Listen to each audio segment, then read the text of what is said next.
G'day fellas and welcome to a casted game. We are here on Dry Arabia to watch two of the world's best players go up against each other in 1v1. Spawning in on the west side of the map in the colour pink, playing as the Abbasid dynasty, we've got Noosh. Now I think this is Nooshalbear, who played in Age of Empires 3. I kind of go way back with this guy. He's a very good Age of Empires 3 player. I actually played against him in a couple of tournaments, so I'm expecting big things from him today. On the other side of the map, in the east side of the map, in the colour blue, playing as the Juicy Legacy. I say colour blue, colour teal. We got Crackety here, ladies and gentlemen. Welcome to Dry Arabia. A pleasure to have your company. And, well, I do apologise in advance for any issues that we may have. So, we might have audio issues, we might have visual issues, and that is because, well, as you will know, I am still travelling at the moment. I purchased a brand new laptop. I'll be honest, I'm not happy with it. I wish I could change my decision, but look, at the end of the day, I've made my bed. Now I must sleep in it. So we're here. Yeah, so it's going to be hopefully a little bit better than last time. I fixed up some issues as well. But anyway, let me know if you got any feedback. Hopefully the levels are a little bit better this time as well with regard to the audio. But let's talk a little bit about this matchup. This is a fun matchup. I'm a big fan of it because you're playing as the Juicy Legacy. Now, one thing to note with the Juicy Legacy is you've got access to the Zhukunu from the beginning of the game compared to the Chinese, which has to go into Song Dynasty to unlock it. This is a pretty important point because it means that you can remain in Tang Dynasty and look to potentially go into Castle Age at a discounted rate while still having access to the Zhukunu. And the reason why you want the Zhukunu is because in this matchup, it is incredible. Now, one of the things that the Abbasid love to do is go into their unique units, including the Camel Archer. But Noosh is probably going to have a bit of trouble if he dares go down that route, mainly because the Zhukunu does very well against the Camel Archer. It is a high-cost, high-health unit, and it gets absolutely melted by the high damage of the Zhukunu that just loves to focus things down. But we will have the age-ups coming through shortly. Looks like Noosh now, I would be surprised if he goes for anything other than the military wing. Of course, the military wing has been the standard age-up now for the Abbasid dynasty for quite some time. There's a couple of different follow-ups, and it is going to be the military wing. There's a couple of different follow-ups that you can go with the military wing. So the most common that we see is where people will open with the military wing, look to put pressure on the gold, and at the same time, stick all their villagers on stone behind it and go for a second town center. Really simple way to play the Abbasid. And then from there, you know, you can use that aggression that comes out early to buy yourself space for the second town center. The alternative to that is that you throw down an archery range or a stable and look to get some camels or horsemen out and then put pressure on in the feudal age. Alternatively, you can always look for a castle age, but normally if you're going to do castle, you're probably going to be seeing a culture wing. It's like military into culture or culture into military, one of those two things. But we'll have to wait and see how it plays out. On the other side of the map, though, Crackety going to be throwing down the meditation gardens. So we do see 3 villagers now throwing down that meditation gardens. Pretty decent medi as well. He's got himself a couple of berries, a little bit of stone, as well as some wood. But slowly and steadily, it looks like the way that he's gathering at the moment, he could just be heading towards Song Dynasty, which wouldn't really be a surprise in this matchup. I think the most important thing here for Crackety is going to be scouting out his opponent. So let's take a look and see where his scout currently is. So you can see it's around the back of the base now. I think the most important thing will be looking towards that stone and spotting out your opponent, seeing what they're up to. He will need to obviously issue a response to his opponent with the early spears, but at this stage he really doesn't have any idea what his opponent is up to. But look, I would suspect that he probably knows. When it comes to the Abbasid dynasty, you kind of know what they're going to do, right? It's going to be military wing. You can expect to see that early aggression. When was the last time we saw when was the last time we saw like a non-military wing opening in a 1v1? In a 1v1, I don't remember. In FFA, it's almost always the Eco Wing. But Age Up comes through now on the other side of the map. Both players in the feudal age very early here. And we do see fresh foodstuffs going to be coming through here for Noosh. And now, Noosh going to be moving out across the map. We can see the scout already targeting down the meditation gardens. Going to be looking to reduce the values of these passive resource generation. And going to be further pushing that down, of course, with the spears together with the archers. But now, archery range coming up behind this, so going to be, and the stable as well, so going to be looking to put on some pressure early.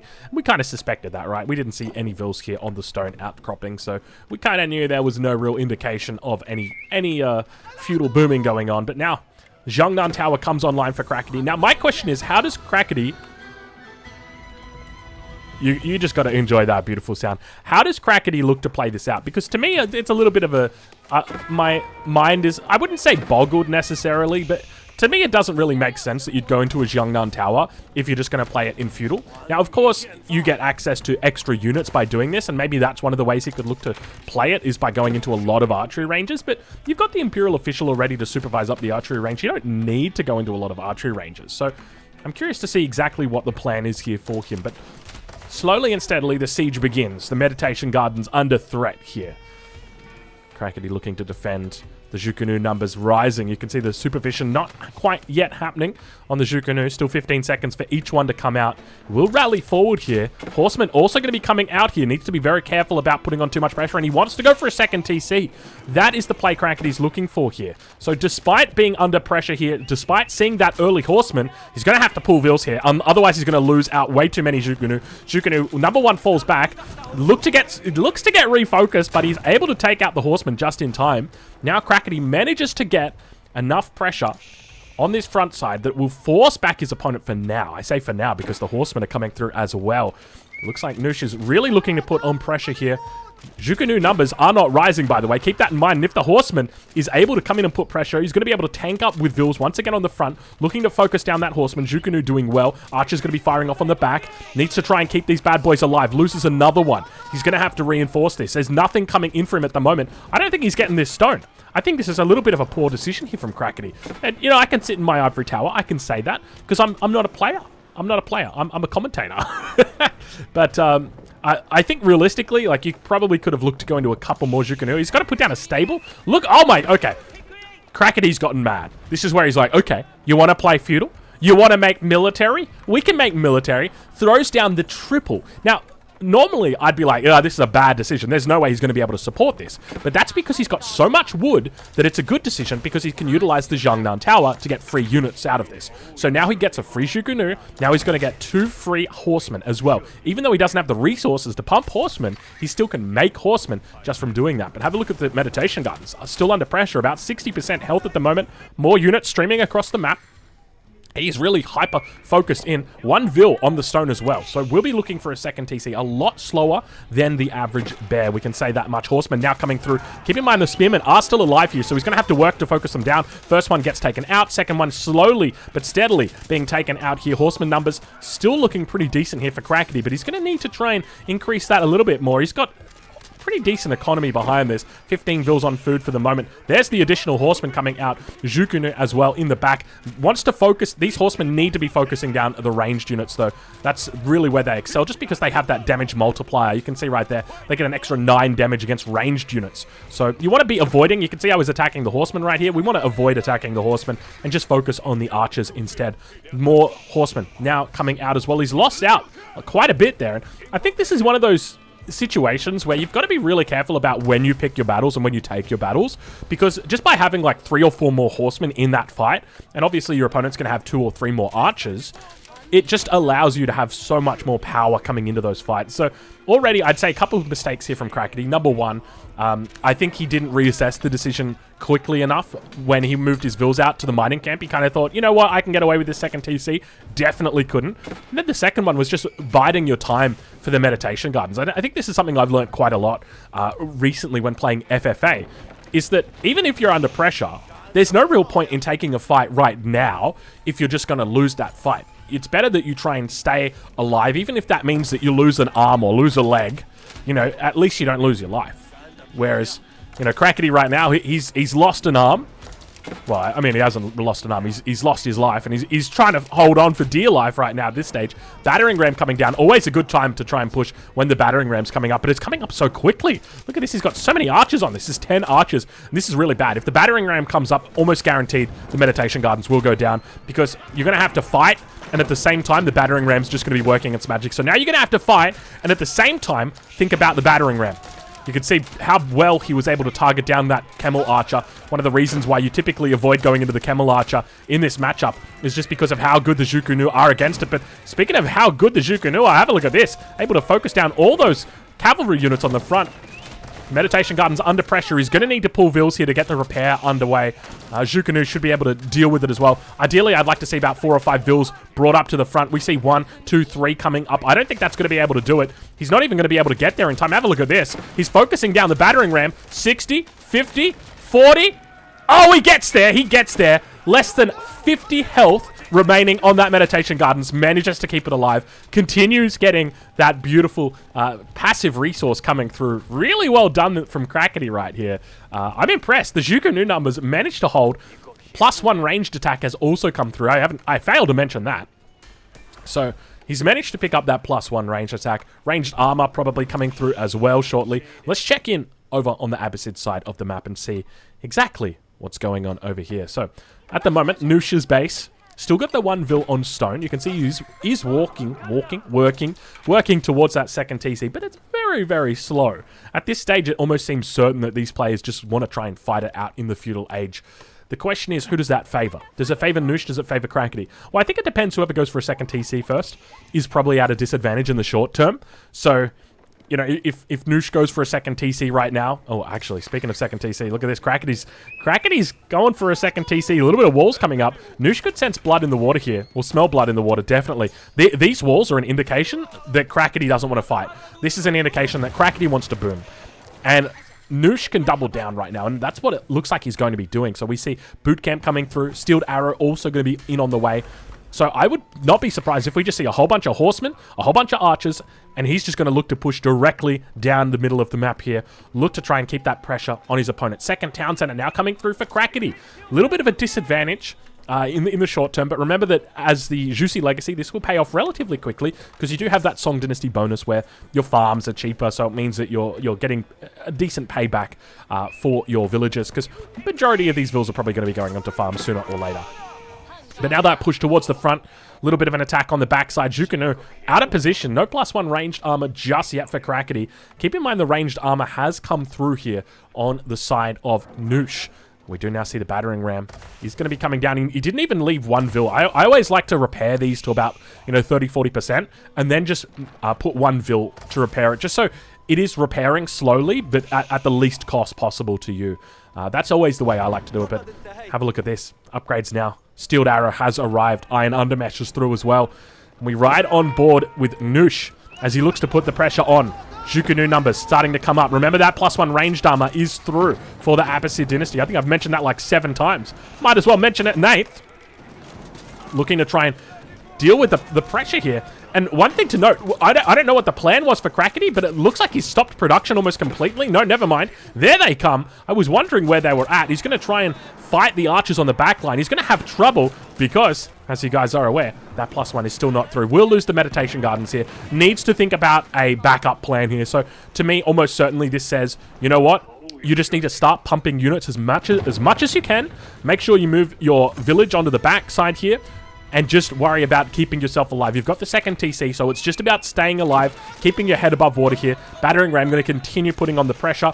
Don't worry about the village. It is gone. Just replace it at the back. Horseman numbers very, very high here. He's going to look to try and come inside the base. Keep in mind, you've got that hand cannon slit that is firing from the town center. Able to do some decent damage here. Horseman going to have to fall back away from this, but the Battering Ram continues to put on the pressure. Scout gets taken out.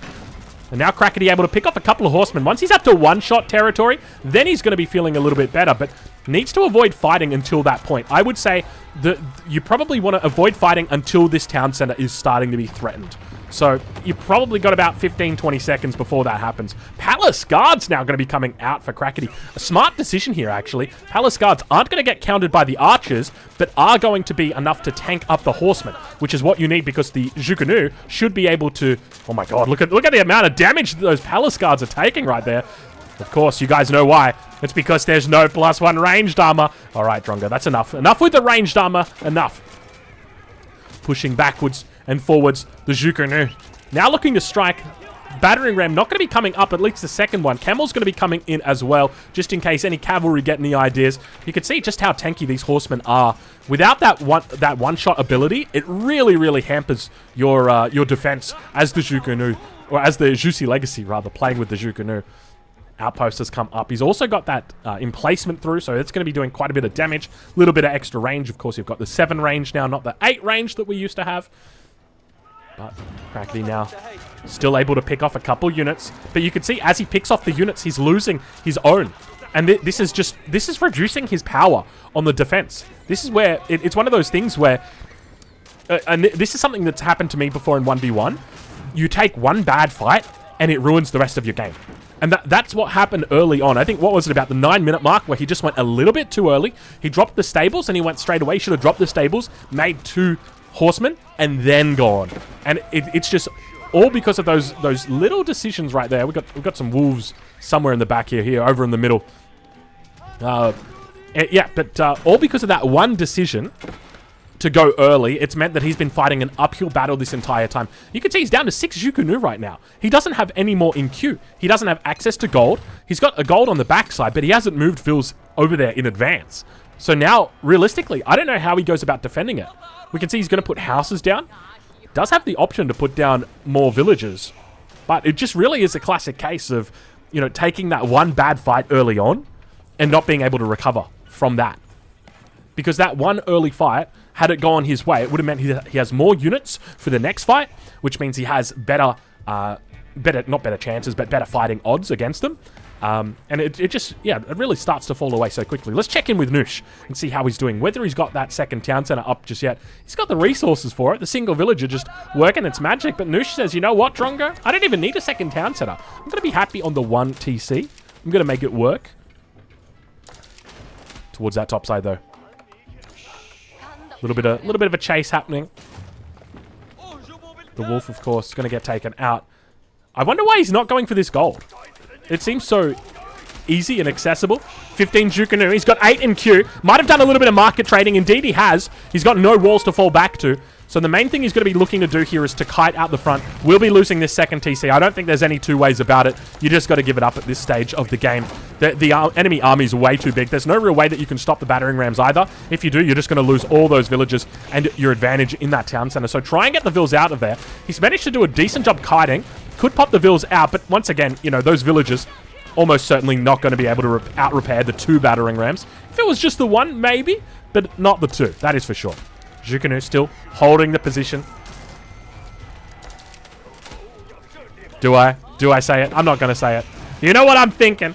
Poor Crackety, though. I feel like this is a huge oversight from him because a lot of this battle is just about fighting range units up against range units. He's got 14 Jukunu against 41 archers. It's just not going to happen when it comes to that sort of number. It's just not possible. On even numbers, you would absolutely destroy the archers. Even with their boot camp, you would still destroy them. Yeah, when the numbers are 3 to 1, it makes it a little bit harder. Now, Crackety's going to have to head back to the drawing board. How does he go about defending this? Vill's moving down. You can see they did get spotted out by the Camel. Camel going to be just chilling out for the moment. Vill's getting taken out. You can see he's actually moving in towards these farms as well. The number is way too high at this moment. You can't be fighting up against these archers. They're just way too strong. Vill's just going to be heading towards the top side. Village will be going down, and that's going to be it, ladies and gentlemen. Crackety here tapping out. Go and check him out. I'll leave a link in the description of where you can watch him live. And of course, make sure you leave a like on the video if you enjoyed it. If you didn't enjoy it, please leave a comment telling me why, because this setup, well, we're going to try and work it. We're going to try and do our best with it, and we'll catch you guys in the next one. Thank you so much for watching.